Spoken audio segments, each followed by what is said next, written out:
Welcome back. We're here to talk about Saturday lunchtime's Premier League match between Everton and Chelsea at Goodison Park. Start with the visitors, Pascal. Terrible start to the season and another defeat last time out. Certainly has been a poor start.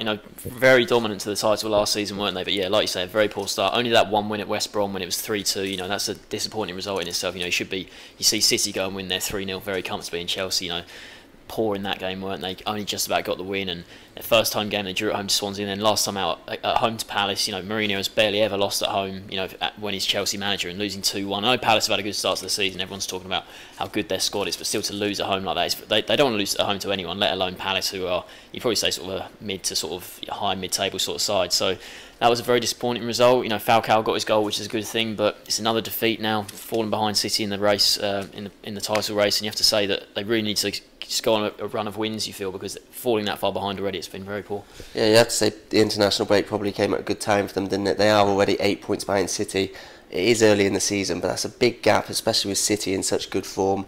City overcame a similar gap last season, but Chelsea need to improve. They can't let that gap get much bigger if they still want to be in the title race by October, December. So I think they've only picked up 4 points in the first 4 games, which is the worst start since 95-96, worst start of the Abramovich era. It has been a really worrying start, and even stretching back, we think last season they cruised to the title, but in 2015 they haven't really played well in the Premier League. There was that one game they beat Swansea 5-0 where they were superb, but apart from that they haven't played well with this calendar year. They sort of limped over the line last season. They ended up winning by a fair distance, but they weren't blowing teams away like they were in the first half of last season.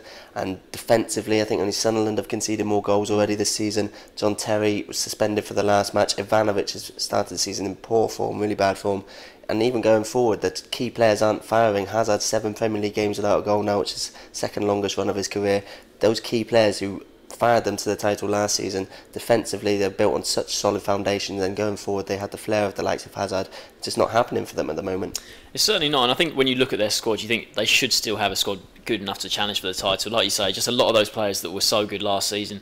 I know Fabregas is one who's been sort of especially poor for me. He was brilliant last season, such a good signing, but he hasn't started the season well. Like I said, Hazard, I think obviously Pedro's a great signing, but they did seem to really struggle in the transfer window, didn't they? I'm not sure they necessarily needed certain players. They should still, from back to front, you should still say they've got one of the strongest squads in the league, but the whole Stones pursuit, that not paying off, and then they sign, Gilabodji from Nantes, and he's not been registered for the Champions League squad, so he's clearly not, a key option for Mourinho. And I think I saw a report that maybe sort of Newcastle and I think might have been Southampton turned him down, so you sort of feel it was a bit desperate to sign him. They went for Michael Hector from Reading, who's a very good young defender, but they've loaned him back to Reading for the coming season, so he's not going to play a part. And you just felt, obviously, Pedro was a great signing to get him from sort of ahead of Manchester United, but apart from that, there wasn't too much there. But I think for Mourinho, it's more about getting his best players sort of playing their best again, because they certainly have started the season. The whole team started slowly, like you say, defensively, letting too many goals.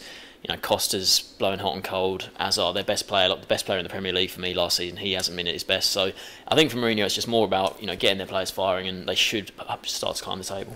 Stones, as you mentioned, was the big pursuit. Obviously he'll be playing against them most likely this weekend. He's made a really good start to the season for Everton. I think it was crucial they kept hold of him, helped them to another clean sheet last time out against Tottenham. They were quite fortunate to get away with a draw in that one. They needed Howard, he was man of the match, made a few really good saves from Tottenham, and Tottenham, they really had the chances to win that. Harry Kane especially threw on goal one-on-one with Howard, and Howard stood up well to make the save.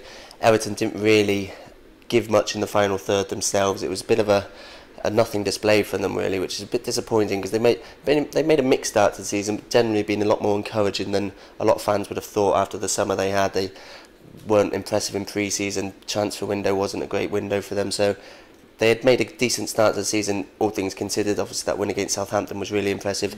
The performance against Tottenham wasn't good. It was one of their worst of the season so far, but they still managed to get a point out of it, and they'll be happy if they can get a point out of this one as well, I think. Yeah, it was a decent point of Spurs, wasn't it? Like I said about the window, I think you can sort of almost compare these two sides, that basically their whole squad is pretty much the same as last season. They're going to be playing near enough the same 11 that played last season, and certainly with Chelsea, whereas they haven't been performing anywhere near as well, Everton have. Everton were poor in the league last season. They have been performing better.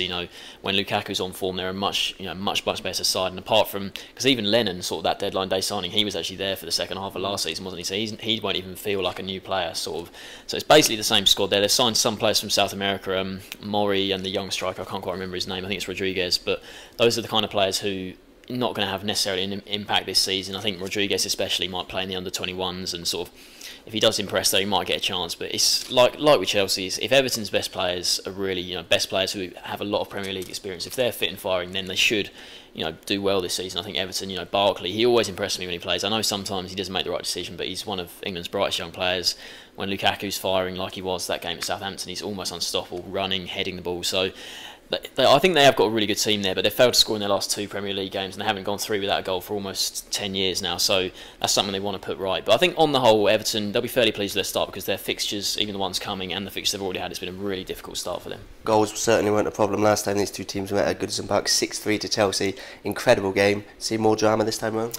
I think there could be goals in this one. I know the Everton fans, they're really looking forward to sort of Chelsea coming, because they're going to sort of sing all the John Stones songs and try and take the mick out of the fact they couldn't get Stones from them. But I think it could be a really good atmosphere and a lot of goals in this one, so I'm going to say a 2-2 draw. Yeah, I think it's quite a tough one to call. Chelsea, I still can't back against them, even though they made such a poor start to the season. I think international break, as I mentioned, came at a good time. Mourinho would have had a few of his players in, the ones that haven't been away on international duty, and sort of got them sorted on the training ground. I think I'm going to back Everton. Haven't been great at home recently. I think I'm going to back a Chelsea win for this one. So I'm going to go 2-1 for Chelsea. So go for a Chelsea victory and a draw. Thanks for watching.